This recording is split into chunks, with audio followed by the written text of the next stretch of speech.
7h59, estamos de volta com Manhã no Ar. Olha, a gente já mostrou aqui que 2 ônibus foram assaltados e em meio a toda essa insegurança, a intervenção financeira que ocorre no transporte público. Ontem à noite, no Diário Oficial do município, foi divulgada a determinação do pagamento da tarifa do transporte coletivo, que agora passa a ser feita ou deverá passar a ser feita exclusivamente por meio eletrônico, utilizando o Smart Card ou lá o Passa Fácil. Deixa eu falar agora com a Juliana Silva. A Juliana estava ainda há pouco lá no Terminal 5, ela permanece lá. Juliana, mais uma vez, bom dia para você. Juliana, em que a Prefeitura embasou esta decisão também num acordo feito com o Ministério Público. Eu quero te perguntar também se você já tem o posicionamento de algum sindicato, se alguém já se manifestou sobre este decreto. Por favor, traga as informações para a gente.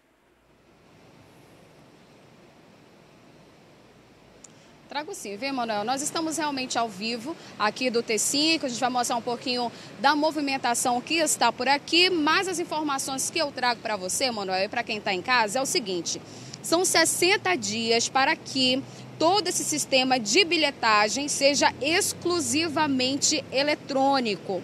A gente sabe que hoje em Manaus são 115 postos espalhados pela cidade.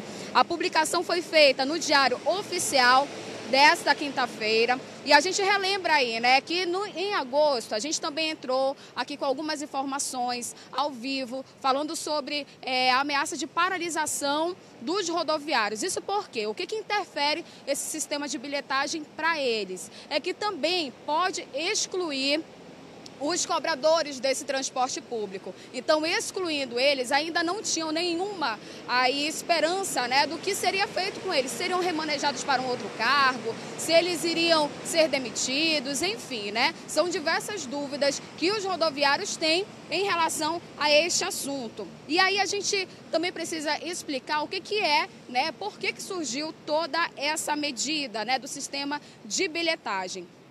A gente sabe que a Prefeitura de Manaus, né, com acordo aí com alguns órgãos, ela então ajustou o TAC. O que seria o TAC? É o termo de ajustamento de conduta. Ele elenca pelo menos 9 medidas que tem como base aí a redução de criminalidade no transporte público aqui em Manaus. Aí que motivos são esses, né? O que vai acontecer a partir de agora com esse TAC que tem aí também previsão para entrar em vigor. Nós temos aí uma mudança nos equipamentos dos ônibus, que a gente pode elencar aqui agora. Tá vendo toda essa frota que você, diariamente, você que usa o transporte coletivo, ela vai sofrer algumas modificações, viu? Por exemplo, vão ser aplicados equipamentos de localização geográfica, vai ter uma presença estratégica da polícia, casos concentrados no 17º DIP vão ser totalmente voltados para a criminalidade dentro do transporte coletivo. Vão haver também padrão de câmeras no circuito interno com transmissão online, que vai ser interligado ao CIOPS, né? E dentro do ônibus vai ter também uma maior visibilidade. A gente está acompanhando aí agora esse ônibus passando. Vai ter uma diferenciação agora na iluminação dentro do ônibus, propagandas, banners também vão ter outras modificações, novas regras.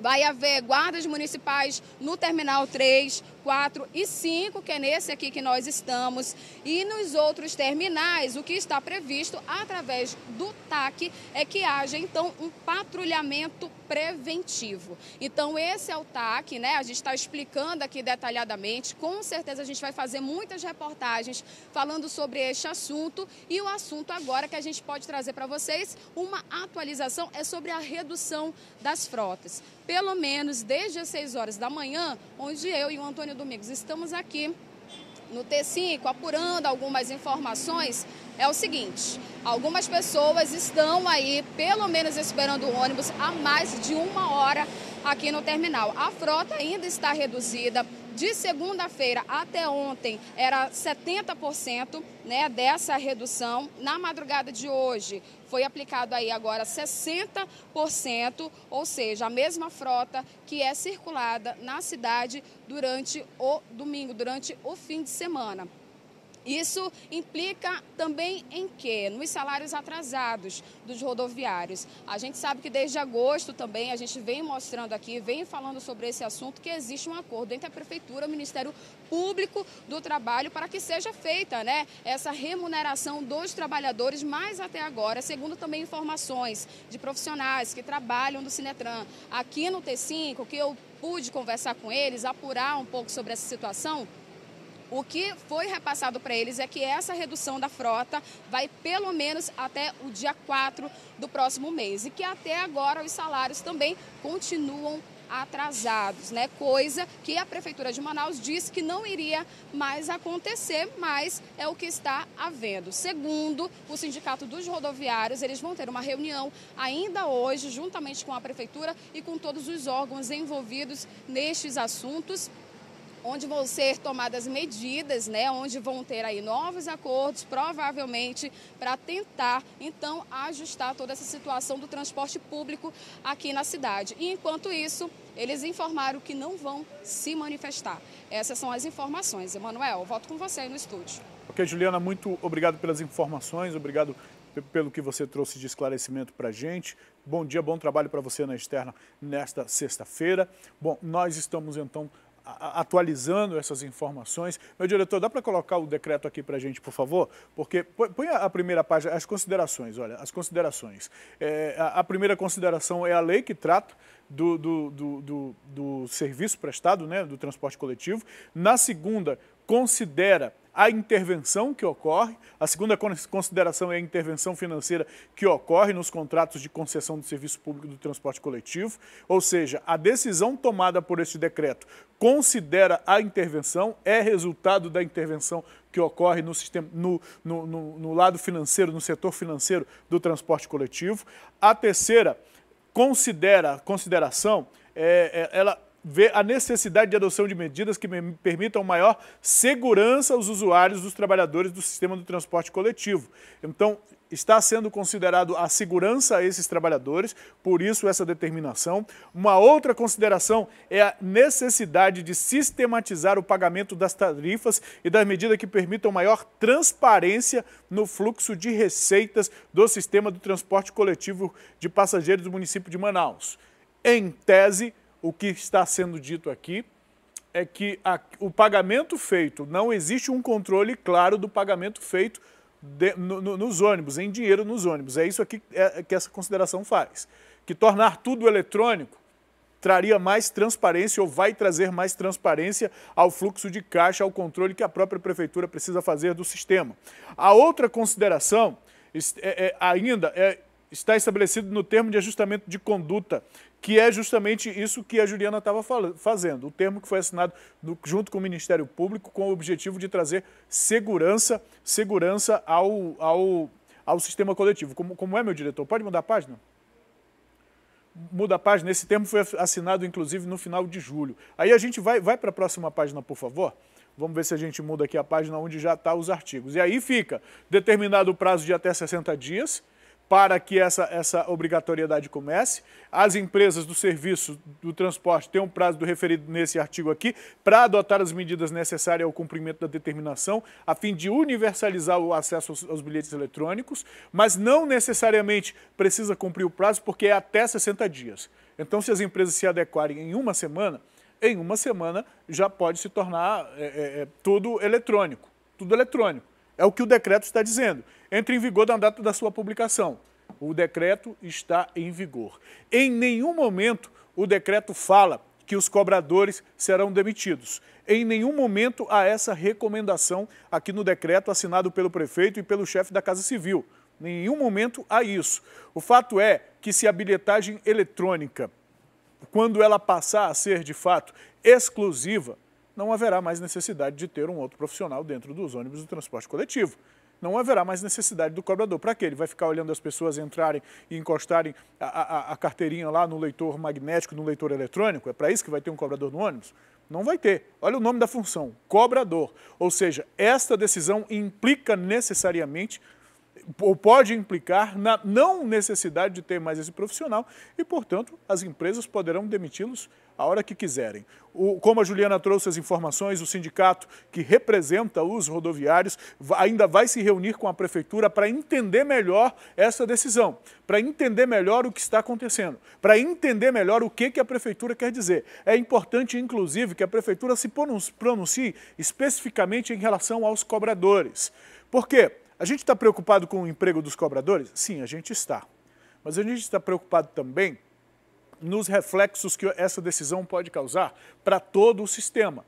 A partir da paralisação, a partir das greves, a partir das manifestações dos próprios rodoviários, como nós já acompanhamos aqui. Por outros assuntos, por outros motivos, por questões salariais, até mesmo por conta do risco dos cobradores serem demitidos, nós já enfrentamos paralisações inadvertidas, paralisações sem aviso prévio, paralisações e greves sem a justiça ser notificada, sem o cumprimento do prazo legal ter acontecido. A gente já acompanhou isso por várias vezes e quando isso acontece, a cidade para, a cidade trava. Gente que tem consulta marcada não consegue ir, gente que tem entrevista de emprego ou que tem que comparecer ao emprego não consegue ir. É um caos total na cidade e a gente precisa saber exatamente o que vai acontecer. E nesse primeiro momento, nós temos a manifestação dos representantes do Sindicato dos Rodoviários, dos trabalhadores do transporte coletivo aqui da cidade de Manaus, e eles dizem o seguinte, que vão primeiro se reunir com a prefeitura para entender o que está acontecendo, o que já é uma notícia boa, já é uma notícia que diz que vai haver o diálogo, que estão em busca do diálogo que não aconteceu aqui. Isso aqui foi tomado, isso aqui foi decidido e pronto e divulgado. Não houve, pelo menos não houve divulgação prévia, não houve nada. Foi divulgado no Diário Oficial e a gente está trazendo aqui em primeira mão. A gente tem a opinião ainda das pessoas que estão assistindo, acompanhando Manhã no Ar, desde cedo. Daqui a pouco a gente traz a opinião dessas pessoas, muita gente favorável e muita gente contra essa decisão. E mesmo aquelas que são favoráveis têm um posicionamento sobre isso e nós vamos seguindo, acompanhando este caso, viu? Agora, o público tem prestigiado a Feira de Agronegócios que está sendo realizada em uma faculdade particular aqui de Manaus, viu? Um evento que traz também opções de lazer em família, gastronomia e diversos serviços. Essa programação vai até o próximo domingo. 1 milhão de metros quadrados para quem gosta de brincar, comer, passear, vender e comprar. Essa é a terceira edição da Feira de Agronegócios da Universidade Newton Lins. Um evento que visa criar oportunidades para favorecer negócios e parcerias entre produtores, criadores e empresas do ramo. Desde 2014, na cidade de Manaus, nós não tínhamos feira agropecuária.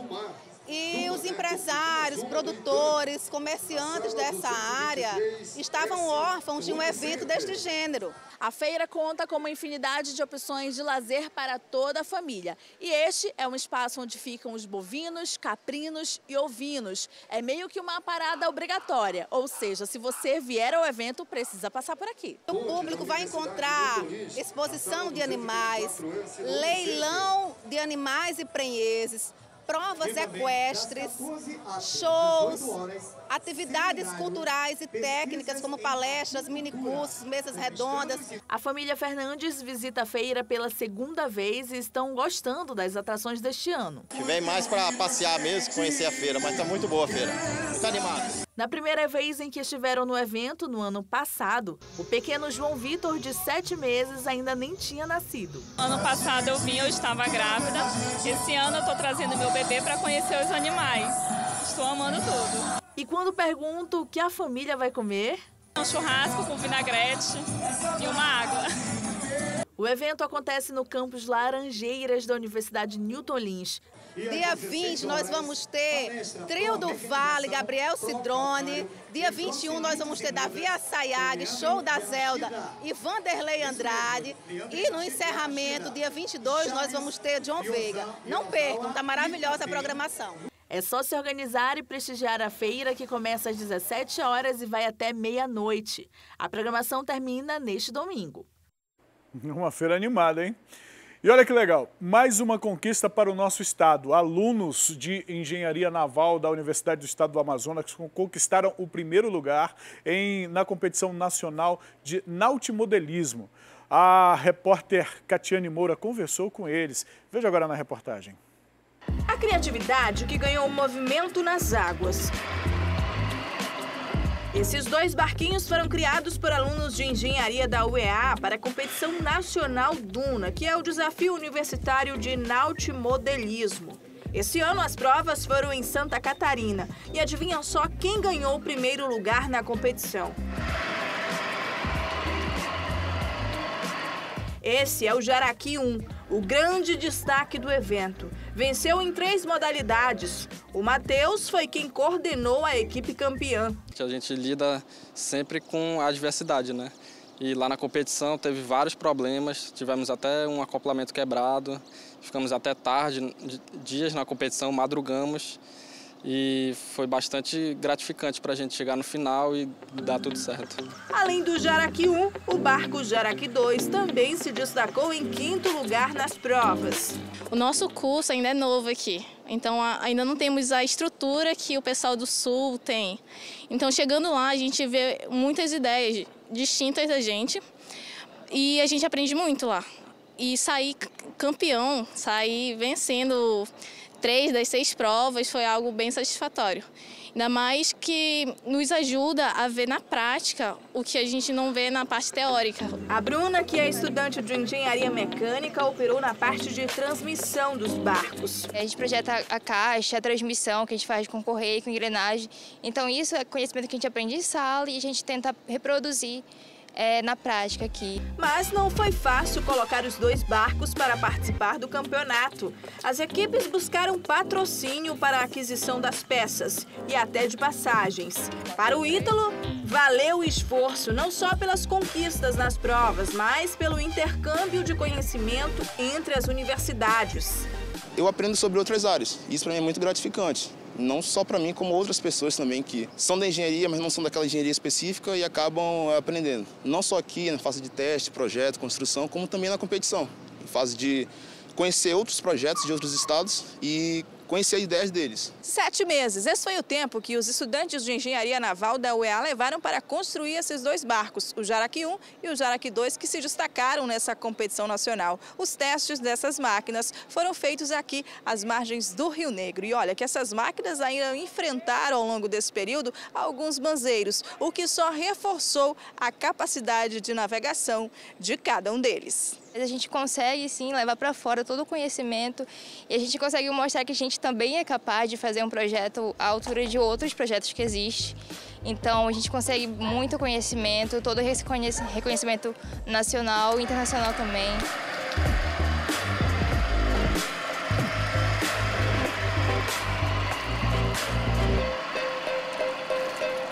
Que legal, né? Parece brincadeira de menino grande, mas é um assunto sério e parabéns aos estudantes por trazerem aí mais esse orgulho para o Estado e demonstrar que realmente o curso está trazendo resultado, estão preparando realmente profissionais para o mercado de trabalho. Agora coloca na tela para a gente a interação, a opinião das pessoas sobre o assunto que a gente traz aqui desde o início do programa. Vamos lá. É de cima. Baixa só um pouquinho, eu não estou vendo o início da primeira linha, meu diretor. Por favor, aqui. Bom dia, Opa, aí, eu acho muito bom o uso de bilhete eletrônico. Alguém que concorda com essa decisão da prefeitura. Vai evitar, eu penso, um pouco os assaltos dos ônibus, mas deveria sim melhorar o transporte coletivo, pois o mesmo está em mal condições e mesmo assim ainda circula. É Joso, eu penso que é Josi. Bom dia, galera de Parintins. Em relação ao sistema imposto pelo prefeito para pagar a passagem de ônibus, na minha opinião, não vai resolver muita coisa. Quando os marginais assaltam, o que eles levam também são os bens dos passageiros. Celular, dinheiro, joias. Essa decisão apenas não vai levar a renda do ônibus em dinheiro. Só isso. Não vejo grande revolução, é o que essa pessoa afirma aqui. Na minha opinião, o prefeito deveria cumprir a promessa de campanha de 2016, que era a aquisição de 300 ônibus novos mediante o aumento da tarifa. Em 2017, o preço da passagem aumentou 2 vezes e não houve renovação da frota. O que vemos são veículos velhos, desconfortáveis e que só vivem em pane mecânica, viu? Olha aí, é o Luciano que fala isso. Oi, bom dia. Eu acho uma falta de respeito com os cobradores. Isso não pode acontecer. Quantas pessoas vão ficar desempregadas? Pais e mães de família que ganham sustento da família trabalhando de cobrador. E é muita Sacanagem é o que essa pessoa diz, bastante indignada. Daqui a pouco eu falo outras interações. Obrigado às pessoas que estão participando com a gente. Agora a gente vai para o intervalo. Depois do intervalo, vamos falar um pouquinho sobre aulas de danças. Aula de dança oferecida aqui em Manaus, viu? Tem opções acessíveis e para todos os gostos.